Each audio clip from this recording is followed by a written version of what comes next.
Ya, sejumlah cara dilakukan pemerintah untuk meningkatkan perekonomian di tengah maraknya penyebaran virus COVID-19 di berbagai negara. Salah satu cara yang dilakukan pemerintah Indonesia yakni mengurangi harga tiket pesawat untuk meningkatkan minat warga bepergian atau berwisata.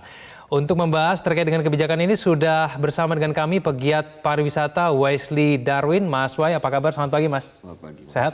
Alhamdulillah. Oke, dan kemudian di luar studio juga ada Dirjen Perhubungan Udara Kementerian Perhubungan, Pak Novi Rianto. Pak Novi, selamat pagi.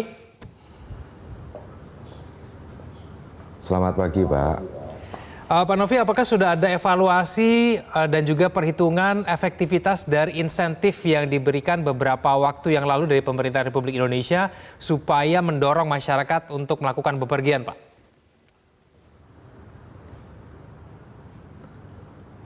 Saat ini kita sedang melakukan evaluasi ya, jadi kebijakannya seperti kita ketahui semua bahwa insentif diberikan melalui APBN itu 30%, kemudian oleh pelaksana yang lain termasuk Angkasa Pura I, Angkasa Pura II, kemudian Airnav, juga fuel yang sudah diberikan. Itu bisa memotong harga tiket antara 40-50%. Pelaksanaan sampai dengan hari ini sudah 10 hari, sedangkan pengukuran dan lainnya sedang dalam proses. Oleh karena itu saya belum bisa memberikan angka.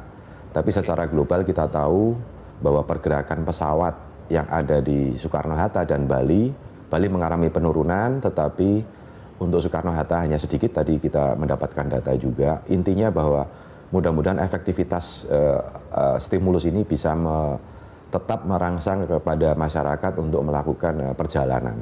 Baik itu untuk wisata Pak Novi, maupun untuk strategi dari Kementerian Perhubungan nih untuk betul-betul memberikan keyakinan kepada masyarakat supaya tetap merasa aman dan nyaman ketika kemudian melakukan perjalanan, baik itu kemudian lewat udara, lewat laut maupun lewat darat, itu seperti apa Pak dengan adanya COVID-19 ini? Jadi kita semua melakukan evaluasi setiap hari ya, terutama day-to-day operation di lapangan. Contoh saja di Soekarno-Hatta, kita memasang banyak sekali peralatan, kita bekerja sama sangat erat dengan KKP, kita berusaha semaksimal mungkin untuk melakukan deteksi terhadap penyebaran dengan cara memasang peralatan yang memenuhi syarat, petugas yang memenuhi syarat, SOP juga SOP yang standar internasional, sehingga masyarakat yang bepergian akan merasa terjamin bahwa pada saat mereka di bandara masuk ataupun keluar tidak terjangkit, ataupun kalau ada masyarakat yang sudah terkena penyakit bisa segera kita lakukan tindakan-tindakan yang sesuai juga dengan peraturan internasional. Oke, baik. Saya ke Mas Way di studio. Mas Way, sudah ada 27 orang yang terkonfirmasi COVID-19. Apakah ini saat yang tepat untuk melakukan bepergian? Karena kita mengingat bahwa COVID-19 ini kan penyebarannya cepat sekali.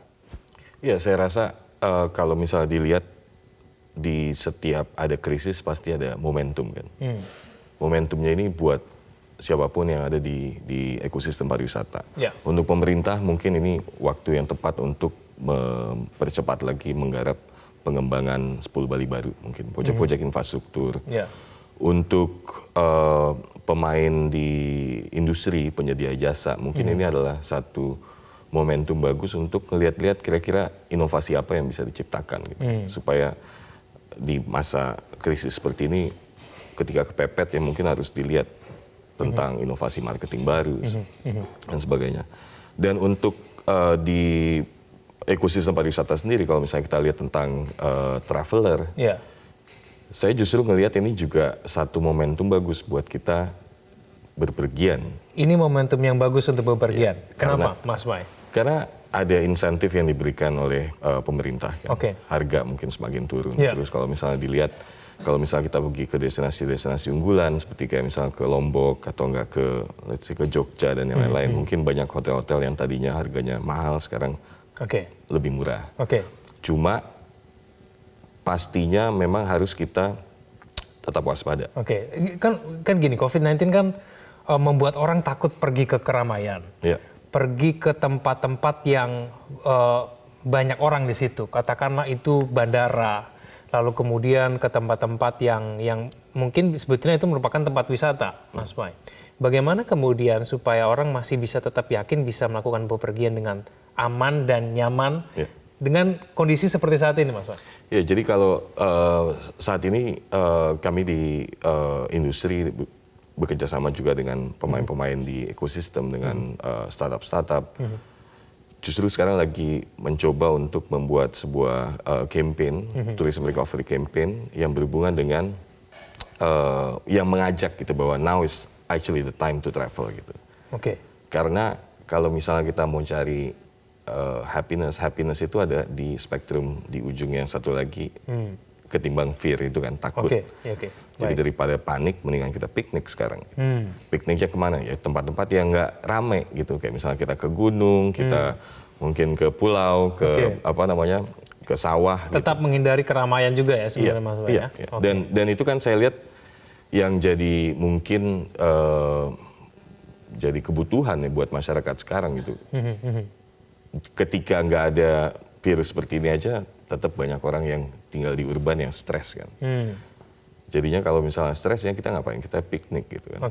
Pikniknya kemana? Ke tempat-tempat yang di Indonesia ini kan banyak surga. Ada 17.000 pulau, ada 70.000 desa, ada 197 juta hektar lahan gitu. Surga ada di mana-mana. Ada banyak pilihan ya. Ada banyak pilihan gitu. Dan kalau misalnya dilihat, ini adalah waktu untuk kita bisa explore, menjelajah negara sendiri gitu. Kalau di luar negeri kan susah kita. Baik. Takutnya banyak gitu. Jadi lebih baik nggak keluar negeri, dalam negeri aja begitu ya? Oke, baik. Saya kembali kepada Pak Novi. Pak Novi, tapi dari Kementerian Perhubungan sendiri, imbauan kepada masyarakat gitu. Ketika mereka akhirnya memilih untuk bepergian sendiri melalui pesawat begitu. Imbauannya seperti apa sebetulnya Pak Novi? Jadi imbauan dari kami yang terpenting adalah masyarakat tetap melakukan proteksi diri dalam arti memenuhi standar kesehatan untuk kehidupan pribadi. Kemudian petugas-petugas kami yang penting adalah bahwa mereka melakukan tugasnya sesuai dengan SOP yang ada. Artinya bahwa peralatan yang digunakan tetap memenuhi standar. Orang yang dipekerjakan untuk mengkontrol lalu lintas orang-orang di bandara, di pelabuhan, di mass transportation itu adalah orang-orang yang punya kompetensi. Yang ketiga adalah bahwa koordinasi antara instansi yang bertanggung jawab untuk menjaga kesehatan masyarakat ini tetap terjaga. Itu semua yang harus kita lakukan. Kemudian masyarakat juga harus patuh terhadap hal-hal standar-standar yang sudah ditetapkan di dalam pergerakan penumpang misalnya di bandara, di pelabuhan, di stasiun kereta api dan lain sebagainya. Demikian, Mas. Baik. Pak Novi, tapi dari Kementerian Perhubungan sendiri menjamin Pak ya bahwa di setiap bandara petugas kesehatan, petugas pemeriksa dan kemudian alat-alat thermal scanner begitu betul-betul tersedia dan efektif Pak untuk betul-betul mencegah orang-orang yang terinfeksi virus corona. Iya Pak, jadi kami hari-hari, contoh saja di bandara, kami mempunyai kantor otoritas bandar udara. Setiap hari petugas kami selalu berkoordinasi dengan KKP, berkoordinasi dengan instansi terkait, baik itu imigrasi dan lain sebagainya.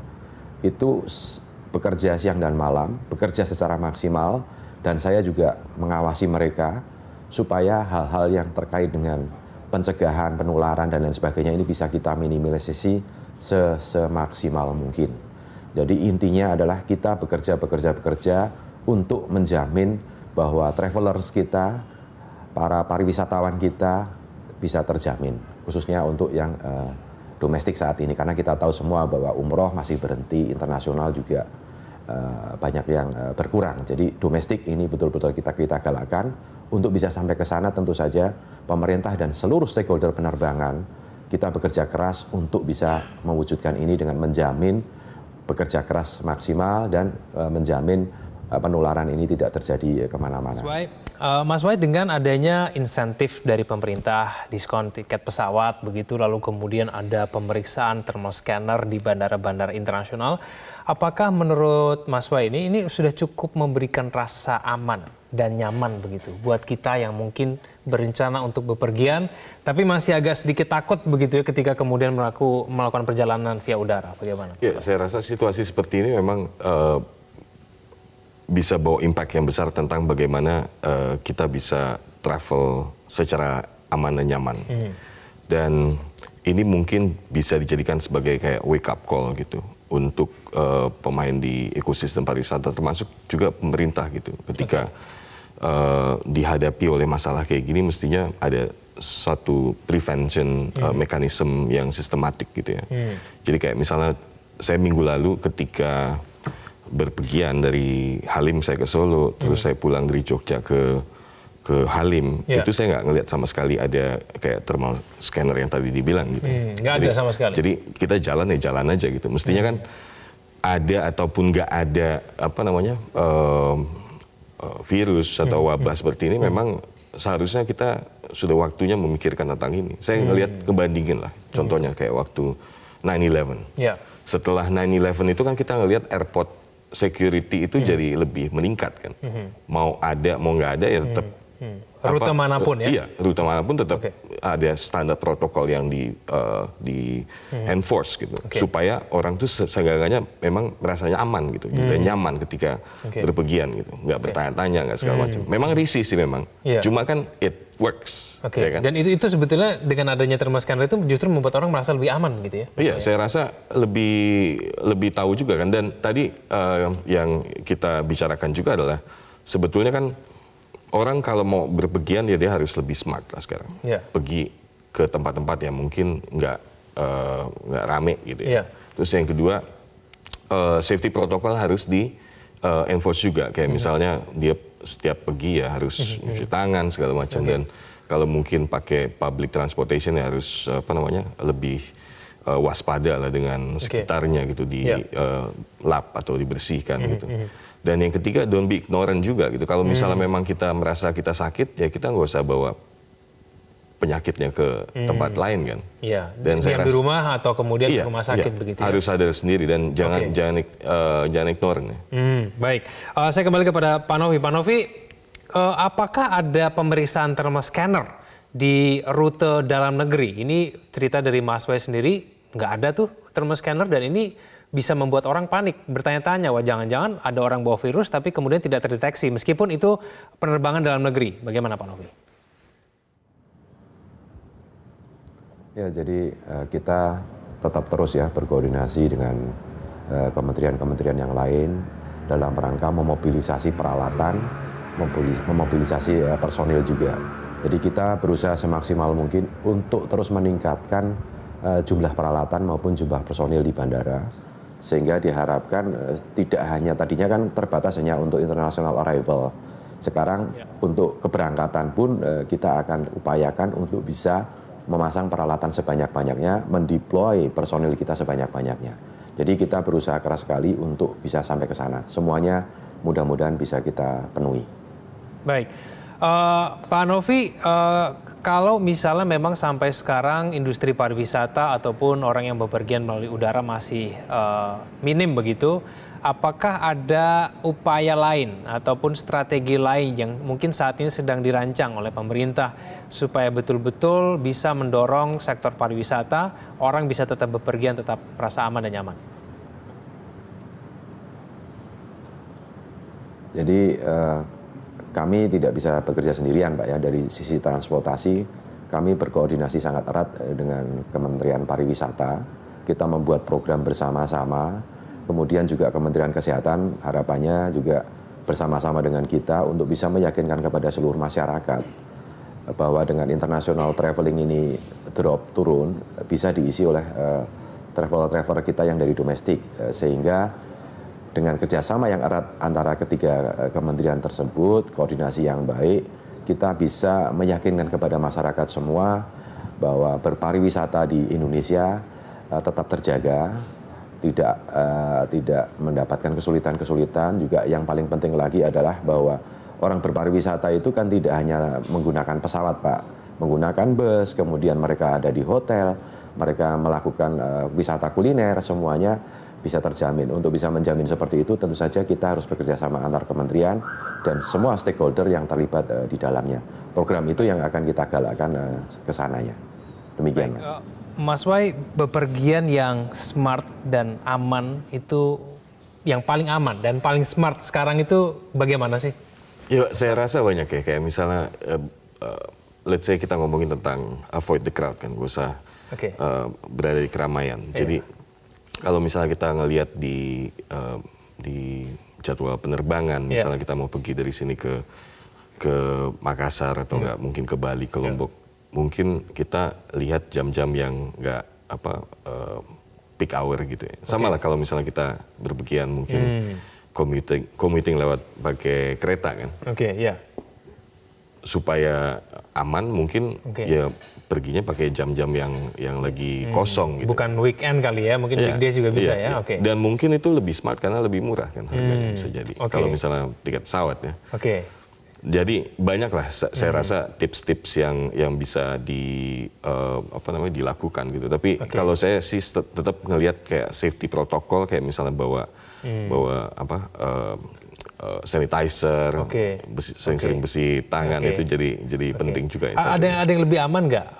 Lebih baik lewat udara atau lebih baik lewat darat ataupun lewat laut atau ke hotel mana, daerah mana gitu? Ini justru pertanyaan yang bagus menurut saya karena kalau dilihat kan tadi saya ngomong tentang momentum. Jadi di setiap ada krisis pasti ada momentum yang mungkin bisa kita lihat dimanfaatkan. Pemerintah saat ini sudah banyak sekali melakukan proyek infrastruktur contohnya di Trans Jawa, ya kan. Sekarang kalau misalnya kita mau avoid the crowd, kita mau menghindari keramaian. Kita mau tetap pergi ke Solo atau nggak ke Jogja, mau ke Surabaya, sebetulnya kan ada transportasi darat, kita mungkin pakai apa? Kita pakai naik mobil sendiri, camper van, pakai karavan, atau nggak kita pakai kayak biasa orang berwisata di New Zealand atau nggak di Australia gitu. Justru this is actually the time gitu kan. Dan itu saya lihat juga sebetulnya jadi satu alternatif solution yang bisa dicoba dipikirin gitu oleh ekosistem pariwisata. Mungkin banyak yang punya rental mobil sekarang nggak tahu mau diapain gitu kan. Mungkin saatnya mereka cari celah baru gitu. Ke tempat-tempat yang juga mungkin tidak terlalu ramai, mungkin diam di hotel saja begitu, tapi hotel yang bagus itu juga salah satu pilihan begitu ya Mas? Iya, kalau saya pun ngelihat kayak misalnya hotel pun kalau misalnya sepi sekarang justru mereka juga bisa cari celah baru gitu kayak misalnya contoh gini. Di corporate sekarang di perusahaan-perusahaan banyak yang lockdown kan, karyawan disuruh kerja dari rumah. Gitu. Mungkin ada satu celah yang bisa dia gunain sekarang untuk pemain hotel gitu, kayak misalnya bikin kayak retreat gitu. Karena kalau misalnya di dalam satu hotel kan segalanya bisa dikontrol gitu, in and out-nya juga bisa dikontrol, jadi segalanya bisa jadi kayak lockdown versi mereka sendiri gitu, dan itu bisa ditawarkan dijual ke corporate gitu untuk bentuk baru dari MICE gitu. Ya, jadi memanfaatkan peluang yang ada begitu Mas Wai. Baik. Saya terakhir kepada Pak Novi. Pak Novi, mungkin dari Kementerian Perhubungan sendiri apa yang mungkin bisa disampaikan kepada masyarakat Indonesia berkaitan dengan kondisi pada saat ini yang ingin bepergian? Bagaimana Pak Novi?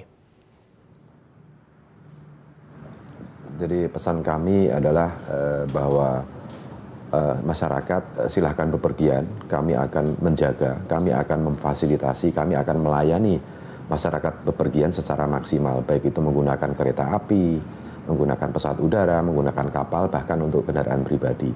Jadi memang untuk bisa sampai ke sana, untuk bisa tetap menghidupkan transportasi ini, masyarakat harus mendapatkan jaminan yang sangat baik dari pemerintah. Kemudian untuk masyarakat sendiri kami harapkan juga mematuhi protokol-protokol yang sudah ditetapkan sesuai dengan peraturan perundangan. Misalnya harus mengisi dokumen-dokumen, harus menyiapkan dirinya untuk membawa hal-hal yang seperti itu tetap dilakukan, dan kami akan tidak bosan untuk mengingatkan beliau-beliau yang pada bepergian ini. Terima kasih. Baik. Terima kasih Pak Novi telah bergabung sama kami, Mas Pak juga terima kasih telah bergabung sama kami di Metro Pagi Prime Time.